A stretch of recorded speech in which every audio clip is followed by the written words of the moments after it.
Hello students and welcome back to our channel speaking English language academy.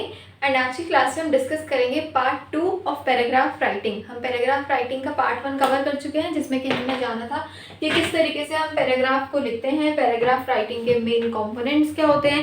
And हमने one example देखा था किसका, paragraph writing on my best friend. तो हमने paragraph writing का part 1 already cover कर लिया है। अब हम आज की क्लास में कवर करेंगे पार्ट 2। पार्ट 2 क्या रहने वाला है हमारा, एग्जाम्पल नंबर 2। एग्जाम्पल नंबर 2 में क्या देखेंगे हम, paragraph writing on my favourite hobby. अगर आपको अपनी फेवरेट हॉबी के बारे में पैराग्राफ राइटिंग करनी है तो क्या क्या उसमें हमें इंक्लूड करना है, पैराग्राफ कितने वर्ड्स का होना चाहिए एंड किस तरीके से हम इसको लिखेंगे ताकि हमारा जो इंप्रेशन है वो अच्छा पड़े। तो उसके लिए हमें कुछ कुछ कॉम्पोनेंट्स उसके पता होने चाहिए। अगर आपने नहीं देखी फर्स्ट पार्ट की वीडियो तो यहाँ पर हम थोड़ा सा इंट्रोडक्शन कवर करेंगे, introduction to the paragraph writing का ही। उसके बाद हम कवर करेंगे माय फेवरेट हॉबी वाला जो हमारा पैराग्राफ राइटिंग का एग्जाम्पल है। इंट्रोडक्शन टू पैराग्राफ राइटिंग देखते हैं। सबसे पहले, writing a paragraph is an essential skill for communicating the ideas clearly and effectively. A paragraph is a group of related sentences. तो पैराग्राफ क्या होता है, ग्रुप होता है किसका, रिलेटेड सेंटेंसेस का। That explains a single idea और a topic, जो कि एक्सप्लेन करता है एक सिंगल आइडिया को या फिर एक सिंगल टॉपिक को ही उस पूरे पैराग्राफ में एक्सप्लेन होता है वो। It helps organize thoughts in a logical manner in spoken English. Practicing how to write and speak in paragraph will improve your communication skills and make you sound more confident and fluent. तो इससे क्या होगा, आप और भी ज़्यादा confident और fluent लगेंगे। अगर पैराग्राफ टिपिकली इंक्लूड्स, तो एक अच्छे पैराग्राफ के अंदर ये 3 मेन कंपोनेंट्स होते हैं। फर्स्ट होता है topic sentence, then is supporting sentence and the third one is concluding the sentence. तो टॉपिक सेंटेंस में देखते क्या है, this sentence introduces the main idea. अब जो टॉपिक सेंटेंस होगा वो मेन आइडिया इंट्रोड्यूस करेगा। Supporting sentence, these sentences explain और give example to support the topic sentences. Concluding sentences, this sentence wraps up the paragraph and reinforce the main idea. मतलब ये summary type होता है जिसमें आप सारा क्या कर रहे हो, रैप अप कर रहे हो एंड आप सारे क्या कर रहे हो, उसमें जो मेन आइडिया था उसको आप कंक्लूड करके बता रहे हैं। तो ये होते हैं कंक्लूडिंग सेंटेंसेस। तो इसमें हमने ये देखा था। उसके बाद हमने देखे थे स्टेप्स, कैसे स्टेप्स होते हैं। स्टेप टू राइटिंग और बेसिक पैराग्राफ में देखते हैं। चूज अ टॉपिक, आपको क्या करना है, सबसे पहले एक टॉपिक को चूज करना है हमें। देन राइट द टॉपिक का सेंटेंस आपको लिखना है, add supporting sentences and then concluding sentences. उसके बाद हमने देखा था माय बेस्ट फ्रेंड का पैराग्राफ। अब आज की क्लास में हम कवर करेंगे this one, my favourite hobby. तो इस पर क्या करना है हमें, पैराग्राफ राइटिंग अब किस तरीके से होगी वो देखते हैं।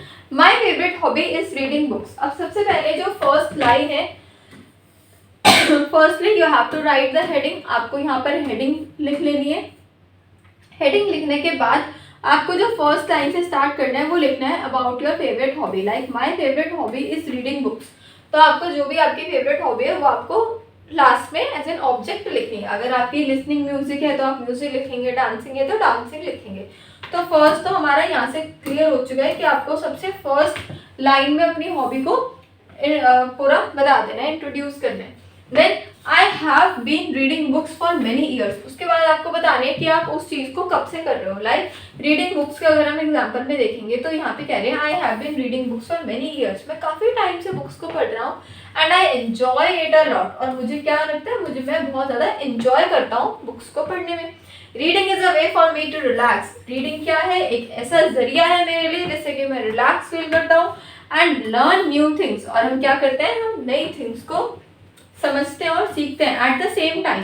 मतलब यहाँ पे क्या, अपनी पूरी क्वालिटीज आपको शो करनी है, मतलब उस हॉबी की क्वालिटीज दिखानी है। Like reading is a way, reading एक ऐसा जरिया है जो कि मुझे रिलैक्स फील करता है एंड मुझे नई नई चीज़ों को सीखने को भी मिलता है उसी time, at the same time. मतलब एक ही साथ दोनों चीज़ें हो रही है।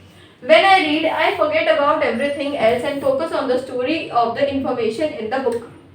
तो यहाँ पे लिखा है कि जब मैं रीडिंग करना स्टार्ट करती हूँ या जब मैं रीडिंग करना स्टार्ट करता हूँ तो वहाँ पर मुझे कुछ भी और ध्यान नहीं रहता, मैं सब कुछ भूल जाता हूँ। I forget about everything else and focus on the story or the information in the book. और मुझे सिर्फ बुक में जो स्टोरीज, जो इन्फॉर्मेशन गिवन होती है, मुझे सिर्फ वही ध्यान रहती है। मतलब मेरी हॉबी है तो मैं उसको इतने अच्छे तरीके से करता हूँ। I especially like reading fictions as it takes me to different world.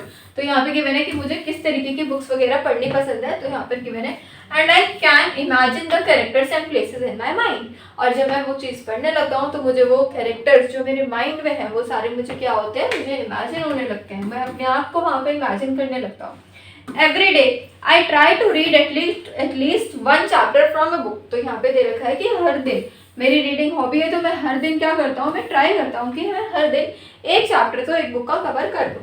I usually read in the evening after finishing my homework. तो यहाँ पे दे रखा है कि हम वो चीज़ कब करते हैं, आई यूजुअली रीड मतलब वो इवनिंग में रीडिंग करते हैं एंड कब, जब उनका होमवर्क, जब उस जो भी यहाँ पे पर्सन है उसका होमवर्क खत्म हो जाता है। It helps me calm down and relax. तो मुझे शांति देता है, मुझे अच्छा लगता है बहुत ज़्यादा रीडिंग करने पर। I also like to read books on different topics like history, nature and science. तो यहाँ पे अपनी हॉबी को सेकेंड पैराग्राफ के अंदर हम क्या कर रहे हैं, अपनी हॉबी को और डिस्क्राइब कर रहे हैं कि मुझे कौन कौन से बुक्स टॉपिक्स अच्छे लगते हैं। हिस्ट्री अच्छा लगता है, नेचर एंड साइंस के बारे में पढ़ना मुझे अच्छा लगता है। These books teach me facts and help me understand the world better. Because ये वाली जो बुक्स है ये मुझे क्या, ये मुझे नए नए फैक्ट्स को सीखने में हेल्प करती हैं। I enjoy learning about different culture and the way people live in other countries. तो यहाँ पे गिवन है कि हम क्या करते हैं, जब रीडिंग करता हूँ मैं तो मुझे डिफरेंट कल्चर्स के बारे में पता चलता है एंड कि पीपल, लोग अलग अलग कंट्रीज में किस तरीके से रहते हैं जब हिस्ट्री, नेचर एंड साइंस की बुक्स हम पढ़ते हैं। Reading also helps me improve my language skills. अब रीडिंग मुझे लैंग्वेज स्किल्स में भी इम्प्रूवमेंट करने में काफ़ी मुझे हेल्प करती है। Like when I read I learn new words. मतलब जब मैं पढ़ता हूँ तो मुझे नए नए वर्ड्स भी ध्यान में आते हैं, मुझे नए नए वर्ड्स एंड फ्रेजेस भी पता चलते हैं। That help me speak and right better, जो कि मुझे हेल्प करते हैं अच्छा पढ़ने में और अच्छा लिखने में, speak and right better. It also helps me understand the different writing styles. मतलब जो डिफरेंट राइटिंग के स्टाइल्स होते हैं उन स्टाइल्स को भी क्या करता है, मुझे अच्छा लगता है और समझने सीखने को मिलता है।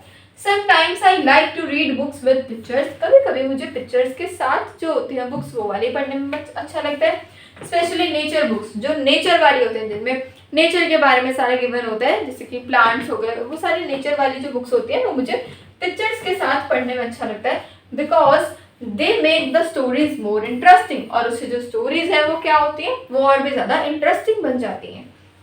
Reading is a great hobby that I am continue for my many years. अब लास्ट जो लाइन है उसमें हम क्या कर रहे हैं, उसमें आप दे रहे हो यहाँ पर अपना कंक्लूजन, है ना, आप कंक्लूड कर रहे हो।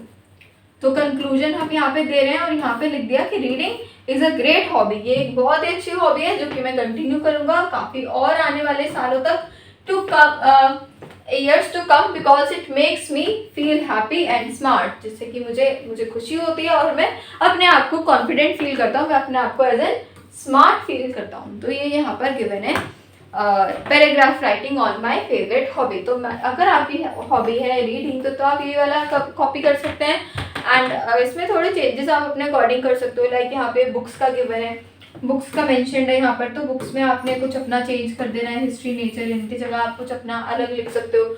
यहाँ पर आपको डिस्क्राइब करनी है अपनी फर्स्ट, पहले लिख के बताना है that my hobby is reading books, music, है ना, वो आपको लिखना है। फिर फर्स्ट में आपको थोड़ा सा इसका इंट्रोडक्शन देना है, सेकंड में आपको इसको डिस्क्राइब करना है, थर्ड में भी थोड़ा सा इसको डिस्क्राइब करना है, देन लास्ट में आपको कंक्लूजन लिखकर उस वाली लाइन को कंक्लूड करना है। तो ये थी हमारी आज की क्लास, जिसमें कि हमने जाना कि आप किस तरीके से पैराग्राफ राइटिंग कर सकते हो बहुत ही इंटरेस्टिंग और अच्छे वे में। तो इसी तरीके से हम आगे आने वाली वीडियोस को भी कवर करेंगे इसी तरीके से इंटरेस्टिंग वे में। So thank you so much for watching.